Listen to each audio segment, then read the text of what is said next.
This channel does not promote any violent, harmful, or illegal activities. All content provided by this channel is meant for an educational purpose only.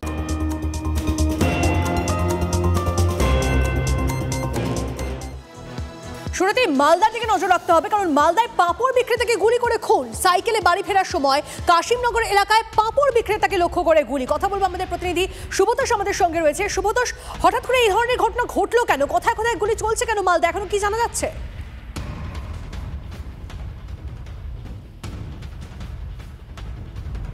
শুভতোষের সঙ্গে আমরা কথা বলার চেষ্টা করছি, তবে আপনাদেরকে জানিয়ে রাখি যে ঘটনা ঘটেছে সাইকেলে বাড়ি ফেরার সময় কাশিমনগর এলাকায় পাঁপড় বিক্রেতাকে লক্ষ্য করে গুলি। কালিয়াচকের ফতেখানির বাসিন্দা পাঁপড় বিক্রেতা আজহার আলী। কয়েকজন দুষ্কৃতী তার পথ আটকে টাকা পয়সা ছিনতাই করে নেয় বলে অভিযোগ। পালানোর চেষ্টা করলে পিছন থেকেই গুলি করার অভিযোগ। শুভতোষ আমাদের প্রতিনিধি রয়েছে। শুভতোষ, ঠিক কি ঘটলো? হঠাৎ করে গুলি চললো মালদায় এভাবে? দেখো, এখনো পর্যন্ত বিষয়টা স্পষ্ট নয়, তবে যেটা জানা গেছে যে আজহার আলী বয়স 55 বছর বয়স এবং সে পাঁপড় বিক্রেতা। নিতান্তই সাধারণ পাঁপড়, ওই যে মেলাতে যে বা অনুষ্ঠানে যে সমস্ত রাস্তার ধারে পাঁপড় বিক্রি করে, পাঁপড় ভাজা, সেই পাঁপড় বিক্রেতা। তো এখন সেখানে সে যখন সাইকেল করে তার জিনিসপত্র নিয়ে ফিরছিল, ওখানে একটা অনুষ্ঠান চলছিল, গ্রাম্য জলসা বলে, সেই জলসা চলছিল। তারপরে সেখান থেকে যখন সে ফিরছিল তখনই তাকে কাশিমনগর এলাকাতে তাকে গুলি চালায় এবং ফতেখানি এলাকাতে তার বাড়ি, কালিয়াচক থানার অন্তর্গত, এবং সেই আসার পথে তাকে গুলি চালায়, মাথায় গুলি লেগেছে এখনো পর্যন্ত যা খবর, এবং তারপরে তার ঘটনাস্থলে মৃত্যু হয়। স্থানীয় বাসিন্দারাও নিজেরাও বুঝতে পারছেন না কেন। নজর রাখো, তদন্ত শুরু হয়েছে, নজর রাখো। ধন্যবাদ। প্রত্যেক মেলাতে যেত, গিয়ে পাপড় উপর বিক্রি করতো, করে নিজের সংসার চালাতো। এরকম যে ঘটনা ঘটবে আমাদের পুরো জালালপুর এই ঘটনার পিছে ভেবে তাল পাচ্ছে না। আজকে মেলা, যদুপুরে মেলা ছিল, জলসার মেলা। সেই মেলাতে আপনার জলসার মেলাতে পাপড় বিক্রি করতে গেছিল, বিক্রি করে ধরেন আসছিল।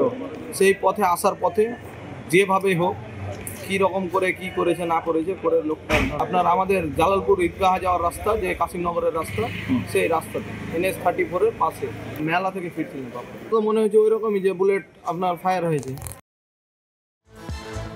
তৃণমূল সাংসদ মমতা বালা ঠাকুরের নেতৃত্বে দিল্লিতে মতুয়া সমাবেশ। ডিসেম্বরে রাজধানী দিল্লিতে SIR বিরোধী সভার ডাক মতুয়াদের, এমনটাই জানা যাচ্ছে। সৌরভ গুহ আমাদের প্রতিনিধি আমাদের সঙ্গে রয়েছে। সৌরভের থেকে আরো ডিটেলস জানবো এই বিষয়ে। সৌরভ।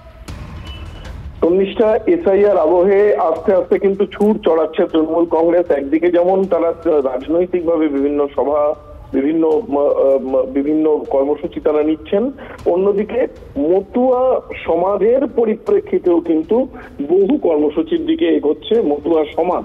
সেখানে সামনের সারিতে রয়েছেন মমতা বালা ঠাকুর। ডিসেম্বর মাসেই মমতা বালা ঠাকুরের নেতৃত্বে মতুয়া সমাবেশ হতে চলেছে দিল্লির বুকে। সেই মতুয়া সমাবেশে ধর্ণা, অবস্থান, বিক্ষোভ সবকিছুই হবে। কি দাবি? 2002 সালের পরে যারা ভোট দিয়েছেন তাদের নাম ভোটার লিস্ট থেকে বাদ দেওয়া যাবে না। এই দাবিকে কেন্দ্র করে কিন্তু SIR এর বিরোধিতায় সরব হয়ে অল ইন্ডিয়া মতুয়া মহাসংঘের ব্যানারে এই ধর্ণা সমাবেশ হতে চলেছে। অর্থাৎ একদিকে রাজনৈতিক কর্মসূচি এবং অন্যদিকে মতুয়া সমাজের নিজস্ব কর্মসূচি, দুইটাই কিন্তু এগোতে চাইছে তৃণমূল কংগ্রেস এবং তৃণমূল পন্থী মতুয়ারা। ধন্যবাদ সৌরভ। এদিকে অভিষেকের ভার্চুয়াল মিটিং এর পরে উত্তর কলকাতা নিয়ে তৃণমূলের বৈঠক। আরো একটা ব্রেকিং নিউজ, তৃণমূলের BLA-দের বার্তা ফিরহাদ হাকিম, অরূপ বিশ্বাসের। প্রদীপ্ত থেকে জানবো, প্রদীপ্ত কি বার্তা দিলেন তারা, যাদের নিয়ে অসন্তোষ প্রকাশ করেছিলেন অভিষেক বন্দ্যোপাধ্যায়? মূলত দেখো, অরূপ বিশ্বাস, ফিরহাদ হাকিমরা আজকে এই কথা তাদেরকে বললেন যে কে কিভাবে এই জায়গায় পৌঁছেছে, অর্থাৎ দলের কাউন্সিলর হয়েছেন, বিধায়ক হয়েছেন, কে কি করছেন সবটাই দল জানে। এবং এই পরিস্থিতিতে SIR এর কাজ যদি সঠিকভাবে না করা হয় তাহলে তার ফল ভুগতে হবে, এবং সেই কারণেই তারা বলছে যে এই কয়েকটা দিন ভালো করে কাজ করুন যাতে আগামী 5 বছর আপনাদের সুরক্ষিত থাকে। একই সঙ্গে তারা উষ্মা প্রকাশ করেছেন বেশ কিছু কাউন্সিলরের ভূমিকায়। দেখা যাচ্ছে যে বেশ কিছু কাউন্সিলর কখনো শিবিরে যাচ্ছেন, কখনো তৃণমূল কংগ্রেসের যে ভোট রক্ষা শিবির হয়েছে সেখানে কর্মীরা যখন যাচ্ছেন তাদেরকে স্বাভাবিকভাবে যে সাপোর্ট গুলো দেওয়ার, সব দিক থেকে যে সমর্থন যোগানো, সেই কাজগুলোও কোনো কাউন্সিলর করছেন না বলেও বৈঠকে উষ্মা প্রকাশ করেছেন অরূপ বিশ্বাস, ফিরহাদ হাকিমরা। আর যদিও উল্টো দিক থেকে অর্থাৎ বৈঠকে থাকা অন্যান্য স্তর থেকে উঠে এসেছে যে টেকনিক্যাল অর্থাৎ প্রযুক্তিগত বেশ কিছু সমস্যার জন্য হয়তো কোথাও সঠিকভাবে কাজ করা যাচ্ছে না। সেক্ষেত্রে তৃণমূল কংগ্রেসের যে পরামর্শদাতা সংস্থা রয়েছে তারা বলেছে তাদেরকে তৎক্ষণাৎ জানালে তারা গোটা বিষয়টি সঙ্গেই একটা সমাধান করার চেষ্টা করবে। এহেন পরিস্থিতির মধ্যে যে অভিষেক বোঝা যাচ্ছে। ধন্যবাদ। আমাদের ভোটার লিস্টে যে ডিজিটাইজড হচ্ছে, বিএলওরা করতে পারছে না। বিএলওরা অলরেডি তারা অনেকেই মানসিক চাপে বিপর্যস্ত। সেই জন্যে যত ফর্ম জমা পড়েছে সে তুলনায় ইলেকশন কমিশন ডিজিটাইজ করাতে পারছে না। অতই দেখা যাচ্ছে ফর্ম জমা পড়েছে প্রায় 90%, একটা বিধানসভা কেন্দ্রে 95% ধরছে, কিন্তু ডিজিটালাইজড হয়েছে 40%, 45%। তো সেইটা নিয়ে আমাদের যে বিএলও 2 আছে যারা পার্টির তাদের করণীয় কী, তারা বিএলওকে কীভাবে সাহায্য করবে, ইলেকশন কমিশনে ইআরওর সাথে কীভাবে কথা বলবে, এবং আমাদের বুথ লেভেলে বিএলওরা তার সাথে দলের কর্মীরা সহযোগিতা করে মানুষকে সহযোগিতা করা যাতে মানুষের নামগুলো যথার্থ ওঠে, এই কাজগুলো নিয়েই বিস্তারিত আলোচনা হয়েছে। ভোটার তালিকার খসড়া বেরোলে দেখবেন কি ভয়ঙ্কর অবস্থা। ভোটার তালিকার বিশেষ টিভির সমীক্ষা নিয়ে এই আশঙ্কা খোদ মুখ্যমন্ত্রীর।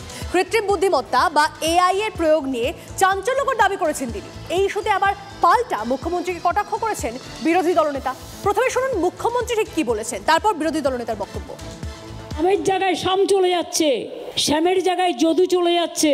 ড্রাফট লিস্ট বেরোলে দেখবেন কি ভয়ঙ্কর ভয়াবহ অবস্থা।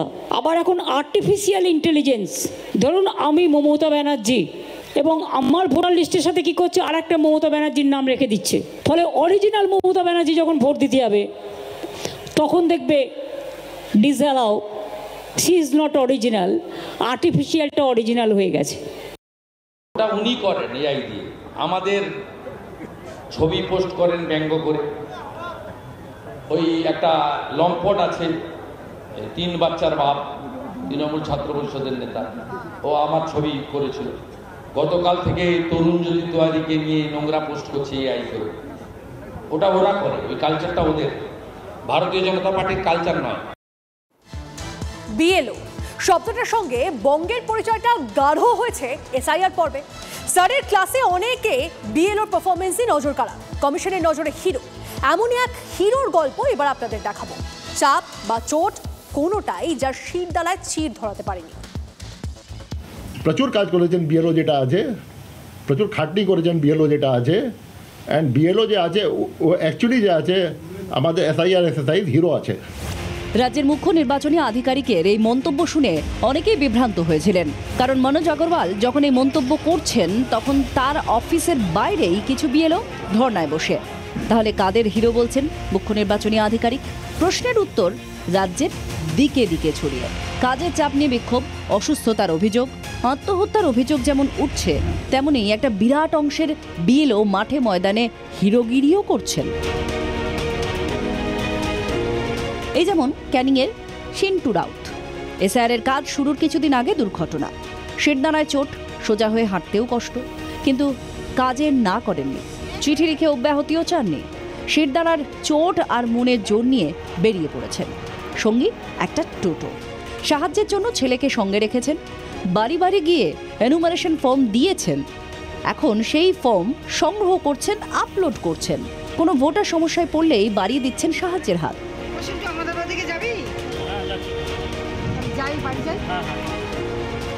ক্যানিং পশ্চিম বিধানসভার 138 নম্বর বুথের বিএলও সিন্টু রাউত। বুথে ভোটার সংখ্যা 1113। সবার দরজায় পৌঁছে গেছেন সিন্টু। চোট তো শরীরে, মনে নয়। আমি বিএলও, সাম্প্রতিককালে একটা অ্যাক্সিডেন্ট হওয়ার পর আমি ট্রিটমেন্ট করে তারপর একটু সুস্থতা লাভ করেছি, করে এখন বিএলওর কাজটা সম্পন্ন করি। আমার মনে জোর আছে, আমি সুস্থতা লাভের সঙ্গে আমি কাজটা করতে চাই। আহত বিএলও টোটোয় চেপে গোটা এলাকা চষে ফেলছেন, অজুহাত খুঁজছেন না। ভোটাররাও খুশি বিএলওর হিরোগিরিতে। মানে এই যে অসুস্থ, কোমরে বেল্ট, মানে কোমর ভাঙা, এই সত্ত্বেও কাজ করছে, কি বলবেন? না, ভালোভাবেই কাজ করছে।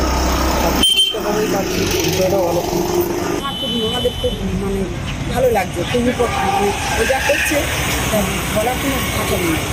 সিন্টু রাউতরা প্রমাণ করছেন চাপের অসুখটা আসলে মনে। ক্যানিং থেকে অভিজ্ঞান নস্করের রিপোর্ট, TV9 বাংলা। জলপাইগুড়ির মূর্তি পর্যটন কেন্দ্রে বেসরকারি রিসর্টে ঢুকে পড়ল হাতি, আতঙ্কে ছড়াছড়ি পর্যটকদের। রিসর্টের মধ্যে হাতি হেঁটে বেড়াতে দেখে আতঙ্ক ছড়ায় পর্যটক ও কর্মচারীদের মধ্যে। একটি নির্মীয়মান প্যান্ডেলও ভেঙে দেয়, গুড়িয়ে দেয় সেই হাতিটি। সেই ছবি এই মুহূর্তে দেখছেন রনি, আমাদের প্রতিনিধি আমাদের সঙ্গে রয়েছে। রনি, আর ঠিক কিভাবে তাণ্ডব চালায় সেই হাতি, কি অবস্থা হয়? দেখো তনিষ্ঠা, যেমনটা জানা গিয়েছে ডুয়ার্সের মূর্তি রিসর্ট এবং মূর্তি এলাকার একটি বেসরকারি রিসর্টে ঢুকে পড়ে দলছুট হাতিটি এবং ঢুকে পড়ে সেখানে রীতিমতো তাণ্ডব চালায় এবং সেই রিসর্টের ভেতরেই একটি অস্থায়ী নির্মায়মান প্যান্ডেল ছিল, সেটিকেও ভেঙে দেয় দলছুট হাতিটি এবং যার ফলে রীতিমতো আতঙ্ক ছড়িয়ে পড়ে মানুষের মধ্যে। প্রায় রাতেই কিন্তু হাতির দল ঢুকে পড়ছে লোকালয়ে ধানের লোভে, কারণ এই সময় ধান কেটে ক্ষেতের উপরে ফেলে রাখা হয়েছে, সেই লোভেই কিন্তু হাতিটি ঢুকে পড়েছিল সেখানে বলে অনুমান করা হচ্ছে। তবে এই হাতি রিসর্টের মধ্যে ঢুকে পড়ায় রীতিমতো আতঙ্কিত হয়ে পড়েন সেখানকার পর্যটকেরা। তবে এই মুহূর্তে কিন্তু সেখানে বনকর্মীরা পৌঁছেছেন এবং হাতিটিকে কিন্তু জঙ্গলে ফেরানোর চেষ্টা শুরু করেছে। তনিষ্ঠা, বেশ ধন্যবাদ। আলিপুরদুয়ারের বিজেপি সাংসদ মনোজ টিগ্গার বাড়ির সামনে বুনো দাতালের মর্নিং ওয়াক। বীরপাড়ায় সাংসদের বাড়ির সামনেই দেখা গেল দুটি হাতিকে। সাংসদের বাড়ির সিসিটিভিতে ধরা পড়েছে সেই ছবি, যে ছবি দেখছেন আপনারা।